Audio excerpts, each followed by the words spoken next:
So it turns out that back in the day, Just Cause 2 almost had an ambitious top-down isometric Java mobile version. It was in development for around 9 to 12 months, which is on the longer side for a J2ME game. It was entirely finished and entirely ported to different mobile devices, and even though it was publicly announced and advertised back in 2008, it never actually came out, and its very existence faded into obscurity until it was recently rediscovered by the Just Cause fanbase earlier this year.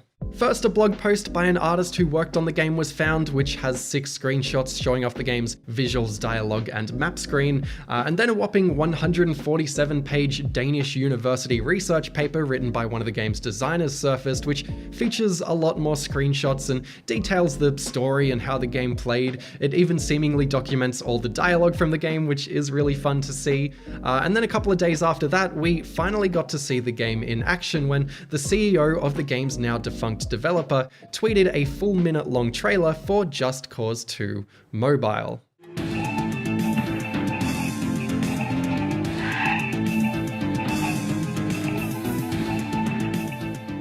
Explosions, grapple hooks, vehicles, shootouts, open-ended environments. It looks to be very much a cheesy 2D remake of Just Cause 2 by a Danish developer named Progressive Media, a developer that there isn't a lot of information online about. All I could really find is that they made a lot of both licensed and original mobile games, not all of which I could dig up or properly identify. They grew from 3 employees to begin with to a peak of around 40, and they started in 2003 and shut their doors in 2014. Now, while the Just Cause 2 mobile game itself unfortunately hasn't ever surfaced publicly, and I very much hope it does, I got in touch with Thomas Nielsen, the founding partner and CEO of Progressive Media, who tweeted the trailer, and he graciously agreed to share a bunch of never-before-seen screenshots and videos and assets from the game, as well as chat with me about not only the story behind Just Cause 2 Mobile, but also share the story of the talented developer behind it, and provide some fascinating insight into what it was like being a mobile developer in the 2000s. We got started back in, I think, probably 2003, when we realized that mobile games were probably maybe actually going to be a thing. Some of the handset manufacturers started shipping devices with color screens, and then Java started appearing on some of the phones, primarily the Ericsson phones and the Siemens phones. So once the Sony Ericsson devices started coming out, we started as a hobby project to develop games. We were 3 friends who thought that would be interesting and a nice challenge. And we made some games and we made some money. We actually managed to license BombJack for that platform. So we did BombJack for the Sony Ericsson devices. And compared to what the devices were able to, that was a very, very cool game. A bit hard to control, but very cool and a very fun project to do. So we made some money and founded a real company and started really to get contracts with some of the major publishers out there to develop games. It was difficult to get traction with original titles because the telcos wanted to present these potential gamers with brands that they knew. So console movie licenses were a big thing then as well. But we did have some success, and really it's sort of our breakthrough moment was when we did a game called SolaRola. SolaRola was sort of a pet project for a while internally, and we figured, should we publish this on our own, or should we go with somebody who might actually know what they're doing? And we had good friends within IDAS, and they picked it up, and that was quite unique actually at that point. A publisher like IDAS picking up an original IP, those things were very hard to sell to the end user back then. SolaRola released back in 2007, and even playing it now, it's not hard to see why this was a hit. It's a smooth, cute, fun, physics-based platformer in the vein of Loco Roco, and it's really exceptional on a technical level for the platform. Like, Having researched and reviewed older mobile games for years now, I've never seen another Java mobile game from this era come even close to having a physics engine this advanced, and for it to animate this well is really something special. Because it was such a success for publisher Eidos Mobile, it helped Progressive Media land the contract to do Just Cause 2, but that wasn't the only way it helped with Just Cause 2 Mobile's development. I think some of the things that really worked well on SolaRola is that we had some physics-based core mechanics, and not a whole lot of them, but a good amount. And then also we worked a lot with dialogue, which also wasn't something that you did a whole lot in mobile games at that time, because the screen was just hard to read. But we thought, dialogue is fun, let's put something in there. And that worked out really well as well. And we really just took all of the things that we thought worked really well on SolaRola and turned those into sort of the backbone of Just Cause, because the idea of an open world game on mobile was pretty ridiculous. But at the same time, we had some elements that at least would give you some sort of openness feeling to the game. So we really started with the same sort of physics models that we had as we had in SolaRola. And we used that for the collision detection, I can remember, for the characters. So you would actually get a more dynamic collision detection just by doing that, instead of the good old checking if two boxes would hit each other and then stopping them. You get a much more dynamic sort of sense. And then the grappling hook is obviously a really, really important part of Just Cause. And to our fortune, the physics models we had were just perfect for a grappling hook, because we could shoot two elements and then we can sort of retract between those elements, and really what a grappling hook does. And that's really what we built the prototype build on and got the interest and the sign off on Eidos based on. And then we sort of used the same thinking for the missions as well, because with the experience we had from SolaRola, we sort of realized that you can make a game with sort of the same components for 20 levels, but you can still make the 20 levels quite different if you play a lot with the sort of the end game for each level. There were a lot of different objectives to each level. So it wasn't just start here, shoot, and then complete, but there was a lot of really, which I think you would also recognize from the console game, that there's a lot of different objectives. So yeah, that worked well. And then of course the explosions as well, a huge part of Just Cause. And again, very, very handy to have something that's based on physics, because whenever something went off, we could just apply physics to everything that was around it, and you would automatically get this nice dynamic sensation of things just exploding and going into bits and pieces. So we were lucky in the sense that the brand lent itself really well to the technology we had. We did have a vehicle, and again, the physics system helped us a lot here, but because again, a vehicle is really just something that you apply some force to, and then it starts driving, and you could do some really cool what's it called? When you pull the brakes, handbrake turns, drifting. Yeah. Drifting. That's what I was looking for. Yeah. Yeah. And again, one of the things that you didn't see a lot on mobile at the time, but we were fortunately saved by just picking or doing some physics that worked well generally for a lot of different things. So it was fun to just drive around the vehicles, I think. You could do the same thing with, you could shoot the grappling hook at some barrels, and then you could shoot the other end of the grappling hook to the vehicle, and then you could drive around with the barrels attached to the vehicle. And that's just fun to do. And you could do the same with bad guys, of course. So great way of killing enemies. Something to note here is that unlike the main version of Just Cause 2, you can't fly helicopters or planes, nor can you drive boats. There are helicopter and boat sprites in the game, but they're used as props, and you can't actually swim at all. If Rico touches the water, he dies, so that's something that you need to be mindful of, especially while parachuting. I completely forgot about the parachute until you brought it up. I know you could do it You could, because I remember you could attach your grappling hook, and then you could go down and you could stop the vehicle in the same way as you could on the console version. And yeah, again, that's one of the things that you sort of get automatically when you have the physics basics down. So it doesn't really matter if it's one or the other vehicle. You could do it to your own vehicle or a vehicle that you wanted to take over. And that was a very difficult thing to implement, actually, because that also kind of dictated that we couldn't have just a flat surface, because there's no point in a parachute if you only have a flat landscape. Just Cause 2 Mobile doesn't share the same story as the main version of Just Cause 2. Rico Rodriguez and his pals Tom Sheldon and Maria Kane all make appearances, but otherwise the main villain is a German named Governor Dolf Braunschweiger, who, according to a Google translated version of the Danish university paper, is a steroid-consuming, cigar-smoking, macho man Arnie parody who's not afraid to resort to violent methods to retain his position as leader of the Xing Dong Islands, which are similar in shape to the islands of Panau from the main version of the game.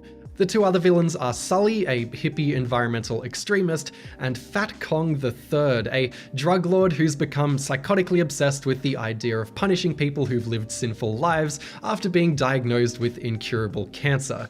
I wonder who he's based on. It's an offbeat, over-the-top action movie of a plot with one-liners, silly scenarios, and questionable stereotypes. One mission called The Anabolic Escort has Governor Dolf Braunschweiger forcing you to help him protect a truckload of steroids as it drives through gang territory, and there's just so much perfectly ridiculous dialogue in this mission alone. Like, I was pretty surprised by just how funny this script is. I'll link the PDF in the description, where you can scroll to the bottom and read it all, as it's all in English. It's curious to me that this story has absolutely nothing to do with the main versions, and I found out why that is while talking to Thomas when I asked him if Progressive Media had any contact with Avalanche Studios, the creators and developers of Just Cause. Unfortunately, never spoke to the guys, which is a real shame. Thinking about it, that would have been fun. But I think, on the other hand, one of the things as a mobile game developer that you were mindful of was that it was nice to be able to work with this brand in the way that we thought would represent the brand in the best way possible. And I think if the Avalanche guys had been involved, I'm sure that they would have had opinions, and they might have, been great, but they might also have been an obstruction for what we wanted to do. So it was a fun experience to be able to work with that brand, and we got very free hands from the publisher as well. We never had access to any secret builds of Just Cause. Something Thomas did note after our interview is that Eidos did supply him and his team with a lot of information on Just Cause 2 before release, with stuff like designs and sketches, but they never got anything playable, and they never had a direct line with Avalanche, so a lot of time was spent playing and basing things off the original Just Cause game, which was a game that, alongside its sequel, were really renowned for the impressive size and scale of their open worlds, and this is something that was actually captured in this mobile version in some way, with its trailer boldly proclaiming that it has open-ended environments. According to the university paper, there were 4 different islands in the game. One was a lush grass landscape, another was snowy, another was desert, and the final is described as a barren lunar landscape. Story missions and side missions would be selected on the main map screen, and it appears that there were only 5 maps in the game that would get reused for different missions. So, for example, here's the same map twice, but you can see that enemies and trees and buildings are all placed in different locations for the different missions. Of course, these maps couldn't possibly be close to their console counterparts in scale, but they did actually act as relatively large open maps for the system, and you would revisit and familiarize yourself with different areas like you would in a typical open world game. I really think that, of course, open-ended is marketing speak in those days, but it, compared to everything else that was that you were playing on mobile, it did feel very open, because you could actually walk away from where the action was and get lost somewhere in the woods, and you couldn't really do that in a lot of other mobile games. So the mission would be do something to get to B and C and end up at D. And you wouldn't get a lot out of going elsewhere. But you can. But you can, yes. In the mid to late 2000s, Just Cause's publisher Eidos were receiving takeover bids from multiple companies following the news of financial difficulties, with British games publisher SCI emerging as the winner in 2005, who merged their operations into Eidos in 2006 and then renamed themselves to Eidos in 2008, before subsequently being taken over by Square Enix in 2009. It was really messy, but in short, it was a busy time for Eidos. And though it's still unclear exactly why Just Cause 2 Mobile was cancelled, it was likely caught in the crossfire of all this businessy stuff. I think mobile was, if not cut, then at least reduced in the company. And I'm pretty sure that the US mobile department was closed as well. I've never seen the forecasts for the game, but US was a big market at that time, and they weren't able to sell. So the thing with mobile games at that time was that even when it was done, there was still a lot of work left in order to sell the game. To say, go into bed with the operators, but you had to massage the operators to take on the games that you wanted them to take. They were very much the gatekeepers at that time, and it was very hard to sell a game into the big operators because so many different developers and publishers were trying to sell games. And so if you didn't have a strong sales organization, you wouldn't be able to monetize the game anyway. So that's really what happened. The sales organization was not able to put the game into the market as was necessary at that time.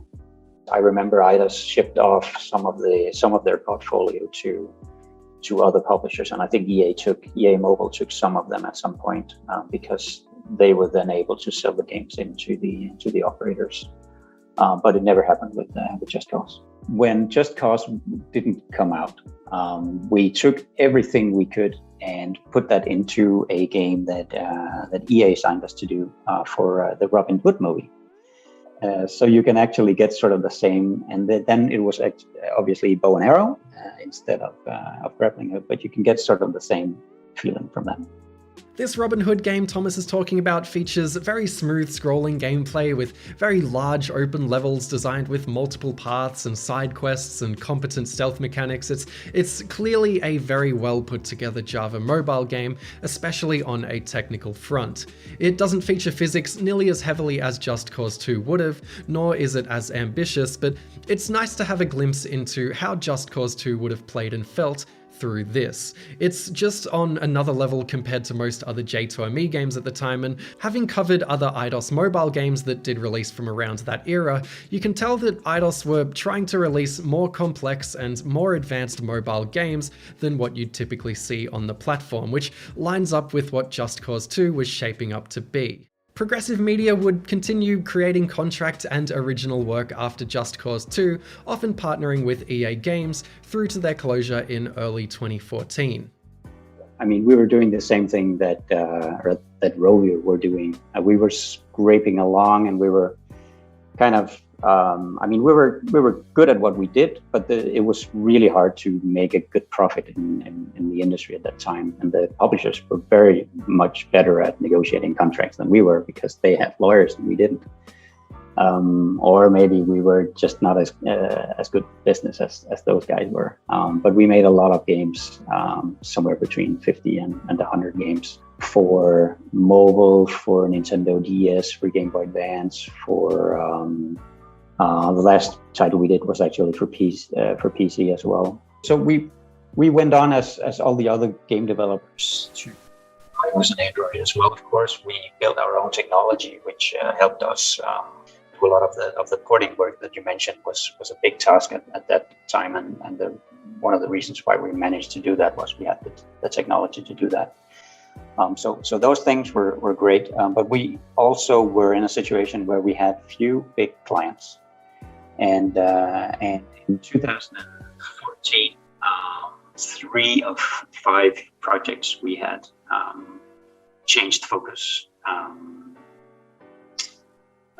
We were actually doing SimCity at that point.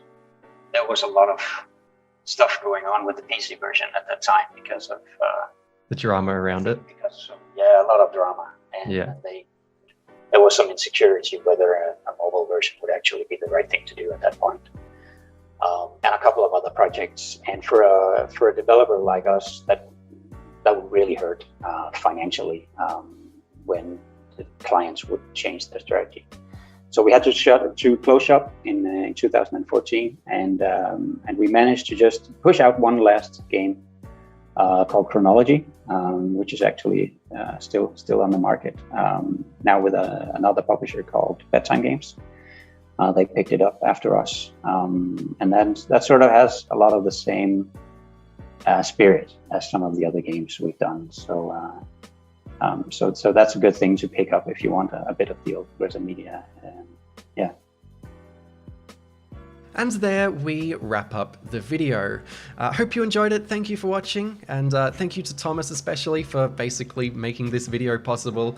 And thank you to the Just Cause community, especially Luke JC, for all your help. And shout out to Mailman for finding Just Cause 2 Mobile. I realize that this is sort of an unusual video compared to what I normally do. I've been sort of wanting to challenge myself a bit, you know, to leave my comfort zone, to try new things. And yeah, really enjoyed making this, and I kind of want to continue making more videos in this style. But that's not to say that I won't continue making reviews and my usual stuff if you're here for that.